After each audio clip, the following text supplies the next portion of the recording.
अस्सलाम वालेकुम दोस्तों, कैसे हो आप सभी दोस्त। उम्मीद है अल्लाह के करम से ठीक ठाक होंगे। मेरी भी दुआ है कि अल्लाह ताला आपको हमेशा खुशआबाद रखे। आज की वीडियो में बात करेंगे एहसास कफालत प्रोग्राम के बारे में। आपको पता है गवर्नमेंट की जानिब से एहसास कफालत प्रोग्राम का एक पोर्टल लॉन्च किया गया है, जिसके ज़रिए हम अपनी अहलियत के बारे में मालूम कर सकते हैं। लेकिन काफ़ी सारे लोगों ने अपना CNIC नंबर जब चेक किया है तो उनको अभी पोर्टल पर शो हो रहा है कि आपके घराने की मालूमात की जाँच पड़ताल की जा रही है।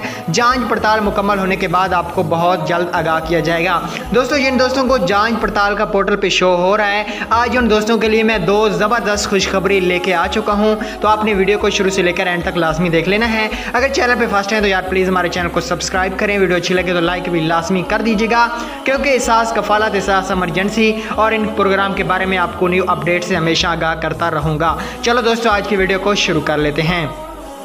सबसे पहले मैं आपको बड़ी खबर से आगाह दोस्तों कर दूं कि एहसास कफालत प्रोग्राम का ये जो पोर्टल लॉन्च किया गया है, इसमें जिन दोस्तों को भी पोर्टल पे शो हुआ है कि आपके घराने की जांच पड़ताल की जा रही है, इन दोस्तों के पैसे आने के तकरीबन 70 से 80% चांस हैं कि आपके घराने में से कोई भी औरत अहल हो सकती है। आपने चेक किया होगा, ज़्यादातर एहसास कफालत प्रोग्राम के जो पैसे हैं वो सिर्फ औरतों को ही दिए जाते हैं, मर्दों को पैसे नहीं दिए जाते। इसलिए आपके घर से अगर आपके आसपास आपने किसी का CNIC नंबर डाला है और आपको जांच पड़ताल शो हो रही है, तो दोस्तों 10 से 15 दिन के बाद जांच पड़ताल ख़त्म हो जाएगी। ये मैं आपको एक रियल बात बता रहा हूं। और जांच पड़ताल में जो लोग फंसे हुए हैं उनके 70 से 80% चांस है कि इंशाल्लाह पैसे आ जाएंगे। आप पोर्टल पर डेली CNIC चेक करें, आप अहल हो सकते हैं। वीडियो कैसी लगी कमेंट